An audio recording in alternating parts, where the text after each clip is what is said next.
இப்ப பொதுவா நீங்க எல்லாருக்கும் இந்தியால பணிபுரியவங்களுக்கு, குறிப்பா ஐடி துறையில இருக்கிறவங்களுக்கு, பசங்களோட அவங்களுடைய பெற்றோர்களுக்கு பெரிய கனவு என்னன்னா அமெரிக்கால போய் கை நிறைய சம்பாதிக்கணும் அப்படின்ற ஒரு எண்ணம் இருக்கு.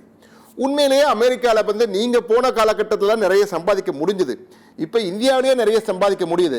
ஆனாலும் அமெரிக்கால போய் சம்பாதிக்கின்ற கனவு யதார்த்தமே உண்மையிலே இன்னும் இருக்கா, இல்ல அந்த மோகத்தால அப்படி எல்லாரும் பேசுறாங்களா? உண்மை நிலை என்ன? ஏன்னா நீங்க அங்க கால் நூற்றாண்டுக்கு மேல இருக்கிறதுனால ஏன்னா நிறைய பேருக்கு இந்த சந்தேகம் இருக்கு. ஆனாலும் அமெரிக்கா அமெரிக்கான்னு ஒரு எல்லாரும் அந்த மேல் பூச்சிலேயே இருக்காங்க. உண்மை என்ன சார்? உண்மையிலே இந்தியாவில் சம்பாதிக்க முடியாது, அங்க போய் சம்பாதிக்க முடியுமா? அதாவது பொதுவாக உலக நாடுகளில் மிக முக்கியமான நாடு அமெரிக்கா. உலக பொருளாதாரத்தில் முக்கியமான பொருளாதாரத்தில் சிறந்து விளங்கும் நாடு அமெரிக்கா. உலக நாடுகளில் அமெரிக்காவிலே இருக்கின்ற கல்வி நிறுவனங்கள் உலக பிரசித்தி பெற்றவை. அப்படிப்பட்ட உலக நாடுகளிலே அமெரிக்காவில தான் நிறைய கண்டுபிடிப்புகள் கண்டுபிடிக்கப்பட்டிருக்கு. உலக நாடுகள்ல அமெரிக்கா தான் புதிய புதிய பொருட்கள் கண்டுபிடிச்சிருக்காங்க. அதனால அமெரிக்காவிற்கு செல்ல வேண்டும், அமெரிக்காவில் படிக்க வேண்டும், அமெரிக்காவில் வேலை பார்க்க வேண்டும் என்பது உலகத்தில் அனைவருக்குமே ஒரு ஆவல் இருக்கதான் செய்கிறது. அதில் மாற்று கருத்து அல்ல. ஆனால் அதற்கான காலங்கள் குறைந்து கொண்டே வருகின்றன. ஒரு 10 ஆண்டுகள் முன்பு வரை அமெரிக்க ட்ரீம் என்பது எல்லாருக்கும் சாத்தியம்.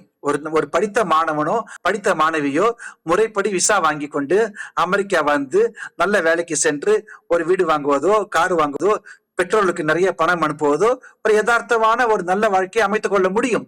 ஏராளமான வாய்ப்புகள் கிடைத்தன. ஆனால் போக போக போக கடந்த 5 ஆண்டுகளாக இந்த அமெரிக்கன் ட்ரீம் டிமினிஷிங் அப்படின்னு நாங்க சொல்லுவாங்க. அந்த அமெரிக்க கனவு என்பது கொஞ்சம் கொஞ்சமாக தகர்த்து எறியப்படுகிறது. இது நான் ஏற்கனவே தலைப்பு நாங்களே அப்படிதான் வச்சிருக்கோம். அமெரிக்க கனவு காணல் நீராகிறதா தான் வச்சிருக்கோம். உண்மையிலேயே நீங்க சொல்றதை பார்த்தா அப்படிதான் போயிட்டு இருக்குன்னு நினைக்கிறேன். இருந்தாலும் இப்ப இந்த விசா பிரச்சனையில அடுத்த பிரச்சனைக்கு வருவோம் சார். அதாவது இப்ப ட்ரம்போட வேகத்தையும் அவருடைய அதிரடிகளையும் பார்க்கும் பொழுது ஆதரவு எவ்வளவு இருக்கோ அந்த அளவுக்கு எதிர்ப்பும் நிறைய சம அளவில் இருக்கின்ற மாதிரி தான் இப்ப எங்களுக்கு வருகின்ற தகவல்கள் வந்து கொண்டிருக்கு ஊடகங்களுக்கு. என்னுடைய கேள்வி என்னவென்றால், இப்ப யுனைடெட் ஸ்டேட்ஸ் ஆஃப் அமெரிக்கான்னு இருக்கு இல்லையா, போற போக்க பார்த்தா இந்த யுனைடெட் ஸ்டேட்ஸ்ன்றதே விரிசல் ஏற்பட்டுமோ ஒரு அச்சம் வர்றதுக்கான வாய்ப்புகளை ஏற்படுத்துறாரோ ட்ரம்ப் அப்படின்ற மாதிரி எனக்கு சந்தேகம் வருது. என் சந்தேகம் உண்மையா?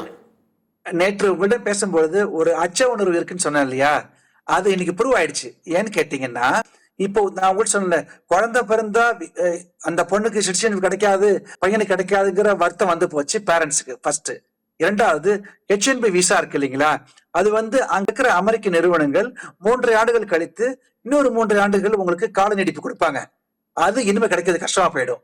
ஏன்னா அமெரிக்காவில் உள்ள அமெரிக்கர்களுக்கே வேலை கிடைக்காத சூழ்நிலையில மீண்டும் மீண்டும் H1B நிறைய தரமாட்டாங்க அப்படிங்கிறதான் யதார்த்த உண்மை.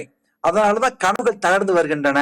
அது மட்டும் அல்ல, இப்ப போன வாரம் வரைக்கும் அமெரிக்காவில வீடு விலை ரொம்ப அதிகம், இன்ட்ரெஸ்ட் ரேட் ரொம்ப அதிகம், அவங்களால ஒரு வீடு வாங்க முடியாது.